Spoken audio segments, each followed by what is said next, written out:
بسم اللہ الرحمن الرحیم اللہم صلی علی محمد و آلہ و اطرتہ بعدد کل معلوم لک۔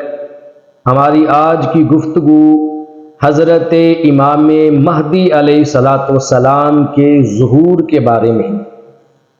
آقا دو جہاں صلی اللہ علیہ وآلہ وسلم نے جہاں پر علامات قیامت کو بیان فرمایا، علامات قیامت میں سے ایک علامت جو زبان مصطفیٰ سے بیان ہوئی وہ حضرت امام مہدی علیہ السلام کا ظہور ہے۔ امام مہدی علیہ السلام کب آئیں گے، کہاں نازل ہوں گے اور کیسے امام مہدی علیہ السلام کی پہچان ہوگی۔ حضرت امام مہدی علیہ السلام حضور علیہ السلام کی آل اور اولاد کی ایک چشم و چراغ ہیں، اور آپ حسنی سید ہوں گے۔ آپ امام بھی ہوں گے اور مجتہد بھی ہوں گے۔ جب ساری دنیا میں کفر ہی کفر پھیل جائے گا اور دنیا کفرستان بن جائے گی، اس وقت پوری روح زمین سے ابدال اور اولیاء سمٹ کر ہجرت فرما کر حرمین شریفین میں حاضر ہو جائیں گے، یعنی سرزمین مکہ اور سرزمین مدینہ پر آ جائیں گے۔ رمضان المبارک کا مہینہ ہوگا، کل ابدال اور اولیاء کعبۃ اللہ کے طواف میں مشغول ہوں گے۔ حضرت امام مہدی علیہ السلام بھی اس وقت مطاف کے اندر کعبۃ اللہ کا طواف کر رہے ہوں گے۔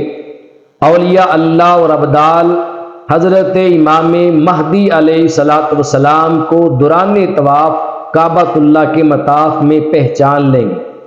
جب آپ کی پہچان ہوگی تو اولیاء کرام امام مہدی علیہ السلام سے آپ کے دست مبارک پر بیعت کرنے کی درخواست کریں گے۔ حضرت امام مہدی علیہ السلام ان کی بیعت لینے سے انکار فرمائیں گے۔ پھر غیب سے ایک آواز اللہ پاک کی بارگاہ سے آئے گی، ھذا خلیفۃ اللہ المہدی فاسمعوا لہ واطیعوہ۔ یہ اللہ تبارک و تعالیٰ کا خلیفہ حضرت امام مہدی علیہ السلام ہے، لوگوں ان کی بات کو کان کھول کے غور کے ساتھ سنو، وَأَطِيعُوهُ اور ان کی اطاعت کرو، جو یہ کہتے جائیں ان کی بات مانتے چلے جاؤ۔ پھر تمام لوگ جو صحن کعبہ میں اور مطاف میں حالت طواف میں ہوں گے وہ حضرت امام مہدی علیہ السلام کے دست مبارک پر بیعت کریں گے۔ امام مہدی علیہ السلام ان تمام لوگوں کو اپنی بیعت میں لے آئیں گے۔ پھر اس کے بعد حضرت امام مہدی علیہ السلام تمام لوگوں کو لے کر ان اولیاء اور ابدال کی جماعت کو لے کر ملک شام کی جانب روانہ ہو جائیں گے۔ حضرت امام مہدی علیہ السلام ملک شام میں پہنچ جائیں گے۔ ملک شام کے شہر دمشق میں موجود ہوں گے۔ فجر کی نماز کا وقت ہوگا، دمشق کی جامع مسجد ہوگی، اذان فجر ہو جائے گی، نماز کے لیے اقامت بھی پڑھ دی جائے گی۔ تمام لوگ صفیں باندھ کے نماز میں جماعت کے انتظار میں کھڑے ہوں گے کہ دمشق کی جامع مسجد کے مشرقی مینار سے آسمانوں سے حضرت عیسیٰ علیہ السلام کا نزول ہوگا۔ حضرت عیسیٰ علیہ السلام جب نازل ہوں گے تو لوگ عیسیٰ علیہ السلام سے عرض کریں گے کہ آپ فجر کی نماز کی امامت فرمائیں۔ حضرت عیسیٰ علیہ السلام حضور علیہ السلام کے گھرانے کے ایک چشم و چراغ اور آپ کی آل اور آپ کی اولاد حضرت امام مہدی علیہ السلام کا ادب اور احترام کرتے ہوئے مصلی امامت پہ آگے نہیں بڑھیں گے۔ حضرت امام مہدی علیہ السلام سے آپ درخواست کریں گے کہ آپ امامت کا فرائض سر انجام دیں۔ حضرت امام مہدی علیہ السلام نماز فجر کی امامت فرمائیں گے، آپ نماز پڑھائیں گے۔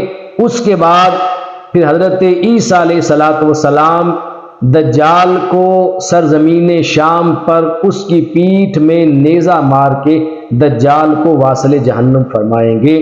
یہ قیامت کی علامات میں سے ایک علامت حضرت امام مہدی علیہ السلام کا آنا ہے، اور دوسری علامت حضرت عیسیٰ علیہ السلام کا آسمانوں سے نازل ہونا ہے۔ اللہ پاک کی بارگاہ میں ہم یہی التجا کرتے ہیں اور دعا کرتے ہیں، بار الہ اپنے محبوب کا صدقہ ہماری نسلوں میں سے حضرت امام مہدی علیہ السلام کے آنے تک جتنے بھی افراد موجود ہوں، اے اللہ اپنے حبیب کا صدقہ انہیں حضرت امام مہدی علیہ السلام کے دست مبارک پر بیعت کی اجازت عنایت فرمانا، اور ہماری نسلوں میں سے حضرت عیسیٰ علیہ السلام کے ظہور تک جو لوگ باقی ہوں گے، اے اللہ انہیں حضرت عیسیٰ علیہ السلام کی اقتداء کرنے اور ان کے لشکر میں شامل ہونے کی توفیق عنایت فرمانا۔